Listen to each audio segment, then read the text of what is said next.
আমার চাকরি একদিকে নাই, 2 নম্বর হচ্ছে আমি চাকরি খুঁজে পাচ্ছি না, 3 নম্বর আমার সন্তান হয়েছে কিন্তু অসুস্থ। এমন কোনো মানুষ ছিল না যে বলবে যে 1 প্লেট ভাত আমার বাসায় খেয়ে যাও। হাতে একটা ফোন ছিল, সেই ফোনটা আমি বিক্রি করি 11,700 টাকায়। তো মূলত আমার পুঁজি হচ্ছে এই টাকাটা। আমি তো শুরু করছিলাম হচ্ছে 11,000 বা 12,000 টাকা দিয়ে। আমি এখন মাসে আলহামদুলিল্লাহ 20 থেকে 30,000 টাকার মতো আমার ইনকাম আসে। আলহামদুলিল্লাহ আমি চলতেছি। আমি মোহাম্মদ জনি মিয়া। আমি 2022 সালে অনার্স সম্পন্ন করেছি গাইবান্ধা সরকারি কলেজ থেকে, ইতিহাস বিভাগ থেকে। যে আমার খাবারে তেল ব্যবহার কম হয়, আবার 60 টাকার যে প্লেটটা, এটা হচ্ছে হাফ প্লেট, এটা আমি বানাচ্ছি, আপনারা কাইন্ডলি একটু দেখবেন। প্রথম কথা হচ্ছে আমার এখানে চিকেন বিরিয়ানি অর্থাৎ ব্রয়লার মুরগি দিয়ে আমি বানাই। এখানে হিন্দু মুসলিম সবাই আলহামদুলিল্লাহ খেতে পারে আমার এখানে। তো 60 টাকা প্লেটে হচ্ছে 1 পিস আলু থাকে, 1 পিস মাংস থাকে। আর আমার দোকানটা মূলত আমি আনি হচ্ছে দুপুর 2টা থেকে 3টার মধ্যে আনি, আর হচ্ছে রাত 10টা বা 11টা বেচা কেনার উপর নির্ভর করে আর কি। আইএসপি কোম্পানিতে অ্যাকাউন্টস ম্যানেজার হিসেবে ছিলাম। ডিসেম্বর মাসে আমাকে বলা হয় যে আপনাকে মার্কেটিংয়ে দেওয়া হবে। আমি ছিলাম হচ্ছে অ্যাকাউন্টস ম্যানেজার। তো ওখানে অ্যাকাউন্টস ম্যানেজার থেকে মার্কেটিং করাটা খুব টাফ। তো ওই সময় আমার ওয়াইফ প্রেগনেন্টও ছিল। তো সব মিলে আর কি আমাকে অফার দেওয়া হয় এরকম যে আপনি হয় 5,000 টাকা বেতনে চাকরি করবেন মার্কেটিংয়ে, না আপনি চাকরি বাদ দিবেন। তো আফসোসের বিষয় বা দুঃখের বিষয় হলো এই যে আমাকে 1 মাস সময়ও দেওয়া হয় না। বিষয়টা কেমন হলো, আমি এখন কি করব? একটা অফিসে কম্পিউটার অপারেটর হিসেবে জব নিলাম, 18,000 টাকা বেতন। ভাগ্যের পরিণতি হচ্ছে এই যে ওখানে গিয়ে আমি যে জবটা নেই, সেটা হচ্ছে যে কোম্পানির ওনার, সে সারা বাংলাদেশ থেকে বিভিন্ন ডিলার নিয়োগের মাধ্যমে যে অর্থটা পায়, সেই অর্থটা দিয়ে সে নিজে চলে, তার নিজের কোনো ইনকাম নাই। আমি সচেতন একজন নাগরিক হয়ে আমি এইরকম একটা কোম্পানিতে আসলে থাকার মতো মন মানসিকতা আমার নাই। আমি 2018 সাল থেকে জব করি, বেসরকারি জব। আমি অনেক জব করছি, বেতন ঠিকভাবে পাই নাই, বা অনেক কষ্ট করার পরেও জীবনে কোনো সফলতা পাই নাই। হ্যাঁ, অনেক পরিশ্রম করছি। ভালো কোম্পানি ওনার বা কোম্পানির বসদের কাছে তো ভালো কথা শোনা তো দূরের কথা, মানে মোট কথা যে টাকা পয়সার মুখ দেখি নাই আমি। তো আমি ঢাকা থেকে চলে আসি। আসার পরে আমি গাইবান্ধার বিভিন্ন জায়গায় অনেক চেষ্টা করছি। এমন কোনো মানুষ ছিল না যে বলবে যে 1 প্লেট ভাত আমার বাসায় খেয়ে যাও। একদিন হঠাৎ করে ঘুম ভাঙলো সকালে, আমি আমার বউকে বললাম যে এভাবে কয়দিন সারাটা জীবন মানুষের গোলামি করলাম, সুনাম তো পাইলামই না, টাকার মুখও দেখলাম না, জীবনের কোনো উন্নতিই হইল না। এভাবে আর কয়দিন মানুষের জন্য খাটবো, এখন থেকে যা খাটবো নিজের জন্য। তো তখন আমি এক প্রকার ফেসবুকে একটু রিলস দেখতে শুরু করলাম আর কি। সচরাচর আমরা তো খাবার ভিডিওগুলো দেখি।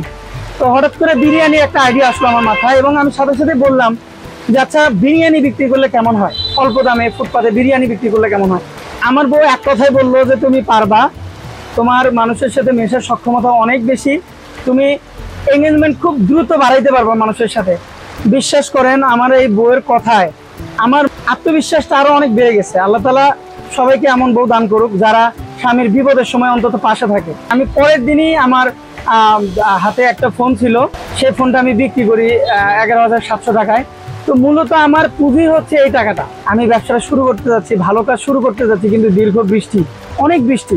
মে মাসের 31 তারিখে আমি প্রথম পাবলিক লাইব্রেরির সামনে একজনের কাছ থেকে আমি আমার সাসপেন্ডটা ধার করছি, আমার গাড়িটা ধার করছি, টুকটাক যা লাগে এটা আমি এক প্রকার ধার করে নিয়ে আসছি আর কি। বিভিন্ন কোচিংয়ে আমি শিক্ষকতা করছি, আমি বিভিন্ন জায়গায় চাকরি করছি। সবার সামনে আমি যথেষ্ট একজন দায়িত্ববান বা চাকরিজীবী বা শিক্ষক হিসেবে পরিচিত আর কি। সবার সাথে আমার ভালো সম্পর্ক। কিন্তু আমি যে এরকম একটা গাড়ি ঠেলে নিয়ে আসবো এটা কখনো কেউ ভাবেই নাই। তো আমি নিয়ে আসার সময় প্রত্যেকটা মানুষ আমার দিকে তাকায় দেখছে, আমি শুধু মাথা নিচ করে আমি টেনে নিয়ে আসছি। তো প্রথম দিন আমি বসছি, আলহামদুলিল্লাহ সেল করছি 1100 টাকার মতো সেল করছি।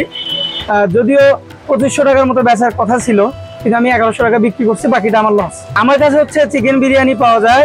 আমি শীতকালে আমার কাছে হাঁসের মাংসও পাবেন, খিচুড়িও পাবেন। আপাতত চিকেন বিরিয়ানি পাওয়া যায় আর কি। আমার প্রতিষ্ঠানের নাম হচ্ছে আপ্যায়ন। অল্প মূল্যে মানুষকে আমি দিচ্ছি। তো এটা এক প্রকার আপ্যায়নের মধ্যে পড়ে। খাবার তো একটা সেবা। আমার এই প্রতিষ্ঠানের মূল থিমটা হচ্ছে, মূল উদ্দেশ্যটা হচ্ছে যে অল্প দামে সর্বসাধারণ মানুষ যেন ভালো খাবার, উচ্চবিলাসী খাবার অল্প দামে মানুষ খাইতে পারে, সর্বসাধারণের জন্য। আমার এখানে রিক্সাওয়ালা থেকে শুরু করে বড় বড় অফিসার, বড় বড় কলেজ স্কুলের শিক্ষকরাও আমার এখানে আসে। মোট কথা সর্বসাধারণের জন্য আমার এই সার্ভিসটা চালু করা আর কি। আমি আপাতত বসি হচ্ছে আপনার রেড ক্রিসেন্ট অফিসের সামনে। এটা হচ্ছে পৌর পার্কের দক্ষিণ পাশে রাস্তায় ফুটপাতে বিক্রি করি আর কি। কিন্তু আমার এটা হয়তোবা রাস্তার ব্যাক সাইডে যাওয়ার কারণে অনেকেই দেখতে পারে না যে আমি এটা চিকেন বিরিয়ানি বিক্রি করি। তো আমার পরবর্তী প্ল্যান হচ্ছে আমার একটা ফুড কার্ট কেনা, এবং সেটার মাধ্যমে আমি চাইনিজ আইটেম থেকে শুরু করে সব ধরনের চাইনিজ আইটেম আমি বানাবো, পাশাপাশি বিরিয়ানিটা রাখবো। আমি তো শুরু করছিলাম হচ্ছে 11,000 বা 12,000 টাকা দিয়ে। আমি এখন মাসে আলহামদুলিল্লাহ 30,000 টাকার মতো বা 20 থেকে 30,000 টাকার মতো আমার ইনকাম আসে। আলহামদুলিল্লাহ আমি চলতেছি। কিন্তু পরবর্তীতে ব্যবসা যদি বড় হয় সেক্ষেত্রে হয়তো বা ইনকামের পরিমাণ বাড়বে, কিন্তু দামটা কমবে। আমি এতটুকু নিশ্চয়তা দিতে পারি যে আমার খাবারের দামটা আরও কমবে যদি আমার সেল বাড়ে। আমার চিন্তা ভাবনাটা এইরকম আর কি। আমি আলহামদুলিল্লাহ সপ্তাহে 7 দিনই বসি, 2টা থেকে 3টার মধ্যেই বসি। আমার এই ফুডকার্টের লোকেশন হচ্ছে পুরো পার্ক যে আছে তার বিপরীত পাশে যে ফুটপাথ আছে, রেড ক্রিসেন্ট অফিস আছে, ঠিক এই অফিসের সামনে ছোটো মোটো অনুষ্ঠানের আমি খাবারের অর্ডার নিই। আর আমার এখানে কেউ যদি হাঁসের মাংসের অর্ডার দিতে চায় আমি সেটাও নিই। আলহামদুলিল্লাহ খাবার নিয়ে আমার কোনো কমপ্লেইন নাই। আপনারা চাইলে আমার এখানে আসতে পারেন, সবার দাওয়াত থাকলো আমার এখানে।